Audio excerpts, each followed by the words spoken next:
Perkenalkan, nama saya Gusti Metas Sakarendra, NPM 2112110-176, mata kuliah Manajemen Keuangan dengan dosen pengampu Ibu Susanti SEMM. Dalam kesempatan kali ini saya akan menjelaskan mengenai analisa laporan keuangan perusahaan. Yang pertama itu rasio profitabilitas. Rasio profitabilitas merupakan rasio untuk menilai kemampuan perusahaan dalam mencari keuntungan. Rasio ini juga memberikan ukuran tingkat efektivitas manajemen suatu perusahaan. Hasil pengukuran ini dapat dijadikan alat evaluasi kinerja manajemen selama ini, apakah merasa bekerja secara efektif atau tidak. Selanjutnya itu tujuan profitabilitas. Yang pertama itu mengukur laba yang dihasilkan, yang kedua perkembangan laba dari waktu ke waktu, yang ketiga menilai besarnya laba setelah pajak dengan modal sendiri, yang keempat itu mengukur produktivitas perusahaan dari seluruh dana perusahaan yang digunakan, baik modal pinjaman maupun modal sendiri. Selanjutnya yaitu jenis rasio profitabilitas dibagi menjadi 6, yaitu yang pertama gross profit margin, yang kedua operating ratio, yang ketiga net profit margin, yang keempat return of investment atau ROI, yang kelima return of total asset atau ROA, yang keenam itu return of equity atau ROE. Selanjutnya itu ada gross profit margin. Gross profit margin merupakan rasio yang digunakan untuk mengukur margin laba kotor atas penjualan suatu periode tertentu. Rumusnya itu GPM sama dengan laba bruto dibagi dengan penjualan neto dikali 100%. Selanjutnya itu ada operating ratio. Rasio ini merupakan rasio yang digunakan untuk mengukur besarnya biaya operasional dalam menghasilkan tingkat penjualan pada suatu periode.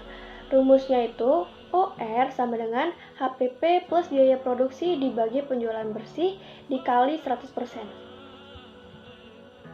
Selanjutnya itu ada net profit margin. Net profit margin merupakan rasio yang digunakan untuk mengukur margin laba bersih setelah pajak atau EAT atas penjualan neto pada suatu periode tertentu. Rumusnya itu NPM sama dengan laba setelah pajak dibagi penjualan neto dikali 100%. Selanjutnya itu ada return of total asset atau ROA.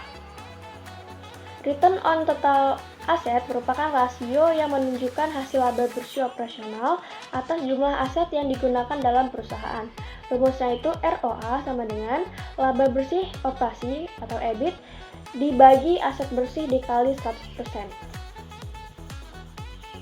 Selanjutnya itu return of investment atau ROI.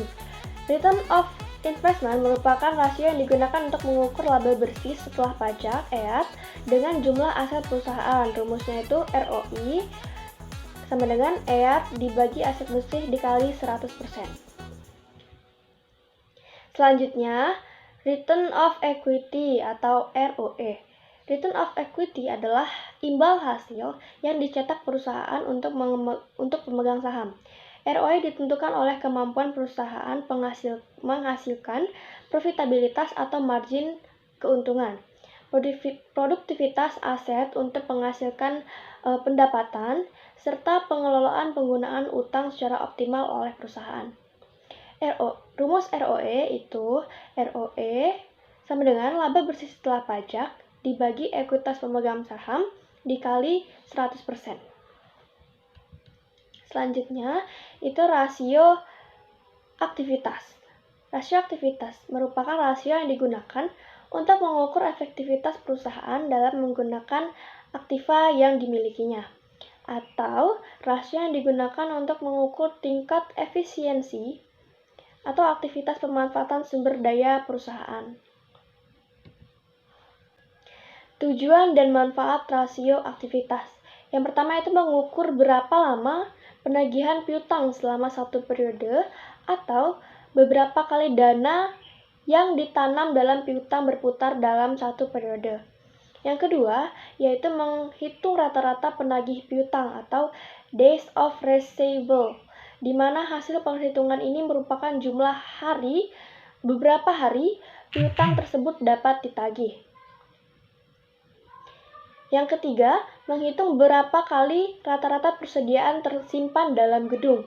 Yang keempat, mengukur berapa kali dana yang ditanamkan dalam modal kerja berputar dalam satu periode atau beberapa penjualan yang dapat dicapai oleh setiap modal kerja yang digunakan. Yang kelima, itu mengukur berapa kali dana yang ditanamkan dalam aktiva berputar dalam suatu periode. Yang keenam, itu mengukur penggunaan semua aktiva perusahaan dibandingkan dengan penjualan. Jenis-jenis rasio aktivitas itu yang pertama rasio perputaran piutang atau receivable turnover. Yang kedua rasio rata-rata penagihan piutang, days of receivable. Yang ketiga rasio perputaran persediaan, inventory turnover.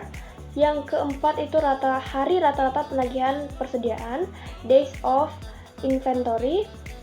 Yang kelima itu rasio perputaran modal kerja, working capital turnover. Yang keenam rasio perputaran aktiva, fixed asset turnover. Yang ketujuh itu total asset turnover atau TAT. Pembahasan pertama yaitu rasio perputaran piutang. Perputaran piutang merupakan rasio yang digunakan untuk mengukur beberapa lama penagihan piutang dalam suatu periode atau beberapa kali dana yang ditanamkan dalam piutang berputar dalam satu periode. Semakin tinggi rasio menunjukkan bahwa modal kerja ditanamkan dalam piutang semakin rendah. Perbandingannya adalah dengan rasio tahun sebelumnya. Rumusnya, receivable turnover sama dengan penjualan kredit dibagi dengan piutang. Yang kedua, rasio perputaran persediaan.